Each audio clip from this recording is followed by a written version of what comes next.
हाम्रा मुद्दाहरूको आधारमा सरकारलाई गरिरहेको समर्थनलाई निरन्तरता दिने निर्णय गरेका छौँ। जनताको घर दैलोमा हामी चाँडै जाँदैछौँ र चितवन 2 मा त हामी विजयमा विश्वस्त छौँ। हाम्रो पार्टी सभापतिले फेरि पनि देशको सर्वाधिक मतान्तरले चितवन 2 मा विजय प्राप्त गर्नुहुन्छ भन्ने कुरामा हाम्रो दृढ विश्वास छ। किनभने हामीलाई चितवनवासीको विवेक र न्यायप्रियतामा विश्वास छ। मेरो व्यक्तिगत धारणा अनुसार पार्टी सरकारमा जानुपर्छ भन्ने हो, किनभने हामीले डेलिभरी देखाउँछौँ भनेको हो नि त जनतालाई। हामी काम देखाउँछौँ भनेको जनताले हामीलाई परीक्षण गरेर 20 सिट दिएको के गर्दा रहेछन् त यिनीहरूले, काम गर्छौँ भनेर आएका छन् भनेर। हामी सरकारबाट बाहिरिँदाखेरि त्यो सहमति पालना नभएको कारणले हामी सरकारबाट बाहिरिएका थियौँ। हाम्रा मुद्दाहरूको आधारमा सरकारलाई गरिरहेको समर्थनलाई निरन्तरता दिने निर्णय गरेका छौँ। जस्तो कि न्यूनतम साझा कार्यक्रममा समेटिएका हाम्रा मुद्दाहरू छन्। भ्रष्टाचारका 46 सालदेखि आजसम्मका भ्रष्टाचारहरूको छानबिन गर्ने एउटा संयन्त्र बनाउने, विदेशमा रहेका नेपाली नागरिकहरूलाई मताधिकार प्रदान गर्ने र तपाईको शिक्षा र स्वास्थ्यलाई सबैको पहुँचमा पुर्याउनका लागि, गुणस्तरीय शिक्षा र स्वास्थ्य सबैलाई प्रदान गर्नका लागि कानुन संशोधन र परिमार्जन गर्ने, आउटडेटेड ऐनहरू, प्रहरी ऐनदेखि विभिन्न ऐनहरू जो आउटडेटेड भएका छन् तिनीहरूलाई पनि समय अनुकूल परिमार्जन गर्ने, ई गभर्नेन्स र टाइम कार्ड प्रणाली निजामती सेवामा लागू गर्ने, यस्ता हाम्रा विविध किसिमका मुद्दाहरू छन्। यी मुद्दाहरू सरकारको वार्षिक नीति तथा कार्यक्रममा यदि आएनन् भने, यो न्यूनतम साझा कार्यक्रमलाई निरन्तरता दिइएन भने हामी हाम्रो समर्थनमा पुनर्विचार गर्छौँ। तर वार्षिक नीति तथा कार्यक्रम सार्वजनिक नहुन्जेलसम्मका लागि शङ्काको सुविधा लिएर हामीले पुष्पकमल दाहाल प्रचण्ड सम्माननीय प्रधानमन्त्रीको नेतृत्वको सरकारलाई समर्थन निरन्तरता राख्ने निर्णय गरेका छौँ। आजको ब्रिफिङ चाहिँ हाम्रो पार्टीको केन्द्रीय सदस्य रमेश बसाइले गर्नुहुन्छ। उहाँले सबैलाई नमस्कार, जय देश जय घन्टी। आज हाम्रो केन्द्रीय समिति र संसदीय दलको संयुक्त बैठकले गरेको निर्णय भन्नुभन्दा अगाडि म थोरै भूमिका बाँध्न चाहन्छु।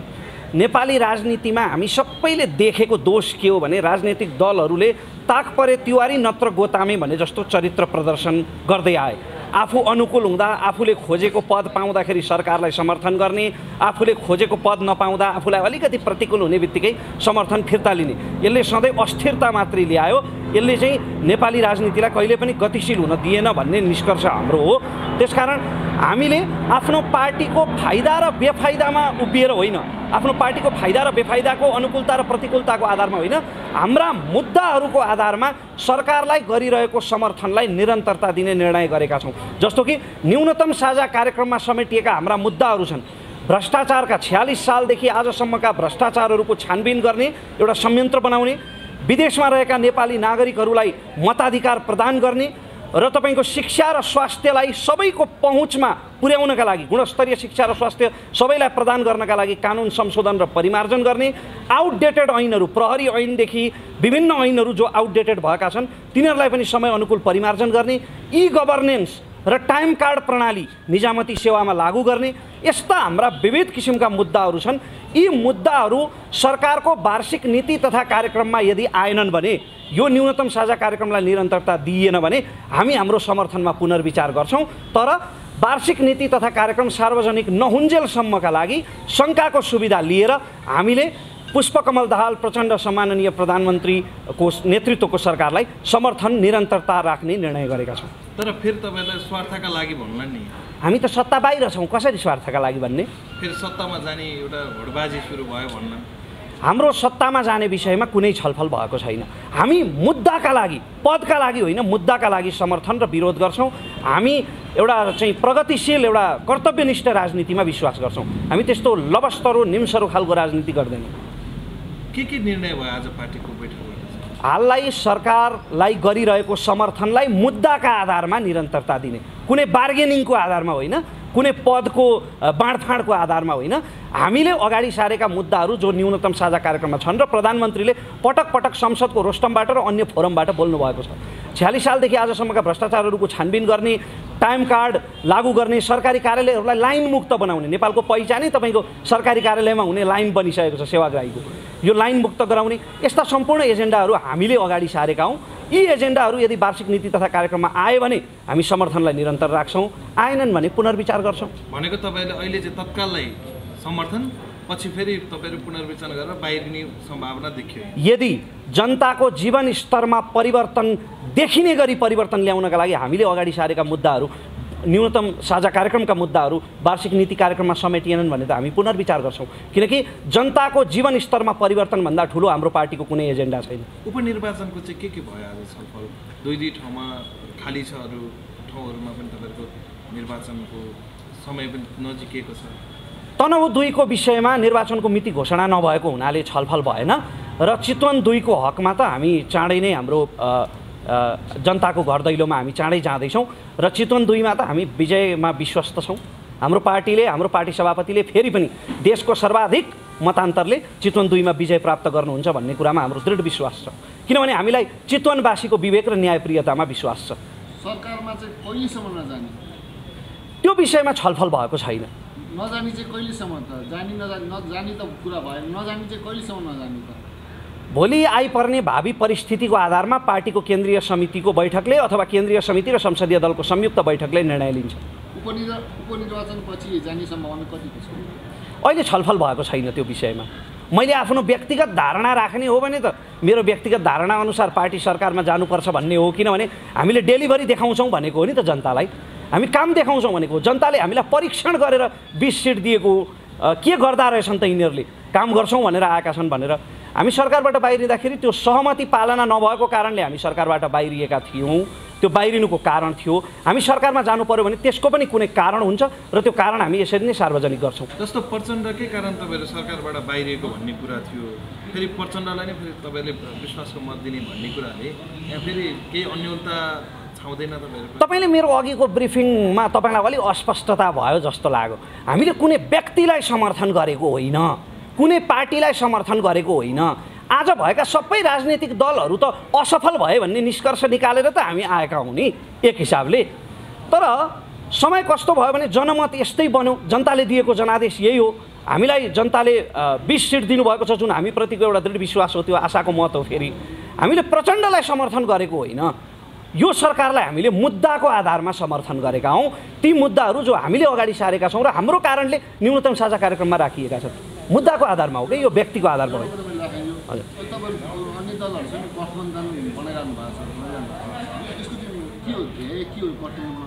होइन, हामीले कसैसँग कुनै प्रकारको गठबन्धन बनाएका छैनौँ। तपाईँहरू सरकारमा चाहिँ होइन, हल्ला मात्रै हो। हामीले आधिकारिक रूपमा कुनै पनि कुरा आधिकारिक भएपछि पो त्यो चाहिँ तपाईँको अथेन्टिक हुन्छ त। मैले अथवा पार्टी महामन्त्रीले अथवा हाम्रो कुनै केन्द्रीय सदस्यले पार्टी सभापतिले राखेको कुरा पो आधिकारिक हुन्छ त। हल्लाहरूलाई आधिकारिक मान्नु हुँदैन। हामीले कसैसँग कुनै गठबन्धन बनाएका छैनौँ, बनाउने तयारी पनि छैन। तर सरकारको अहिलेको गठबन्धनमा सहभागी हुने त देखियो नि त। मुद्दाको आधारमा सहभागी हुने हो कमलजी।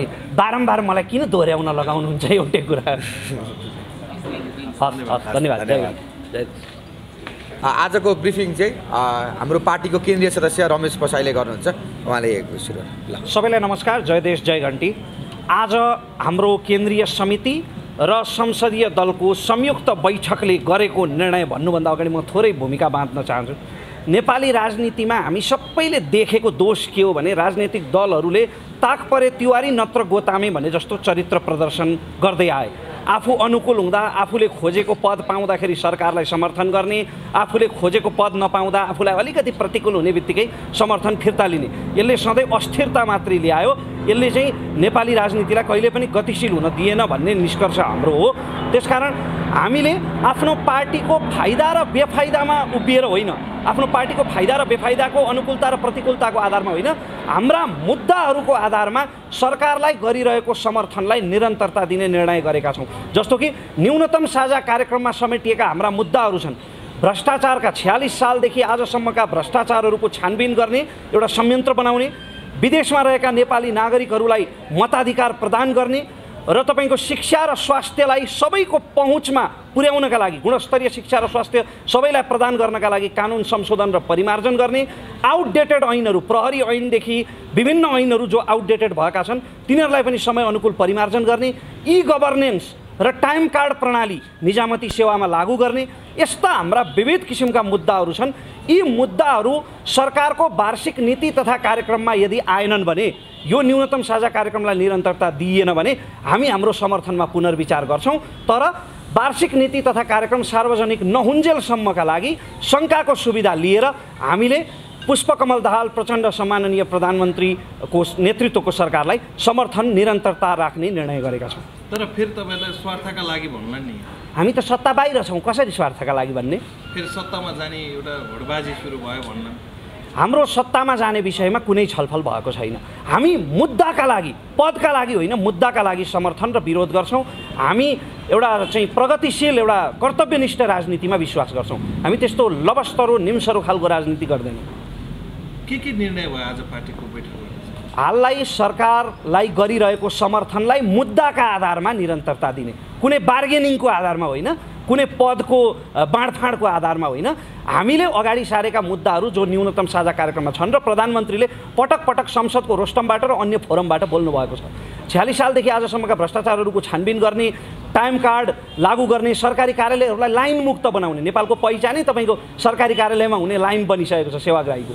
यो लाइन मुक्त गराउने, यस्ता सम्पूर्ण एजेन्डाहरू हामीले अगाडि सारेका हौँ। यी एजेन्डाहरू यदि वार्षिक नीति तथा कार्यक्रममा आए भने हामी समर्थनलाई निरन्तर राख्छौँ, आएनन् भने पुनर्विचार गर्छौँ। भनेको तपाईँले अहिले चाहिँ तत्काललाई समर्थन, पछि फेरि तपाईँहरू पुनर्विचार गरेर बाहिरिने सम्भावना देखियो। यदि जनताको जीवन स्तरमा परिवर्तन देखिने गरी परिवर्तन ल्याउनका लागि हामीले अगाडि सारेका मुद्दाहरू, न्यूनतम साझा कार्यक्रमका मुद्दाहरू वार्षिक नीति कार्यक्रममा समेटिएनन् भने त हामी पुनर्विचार गर्छौँ। किनकि जनताको जीवन स्तरमा परिवर्तनभन्दा ठुलो हाम्रो पार्टीको कुनै एजेन्डा छैन।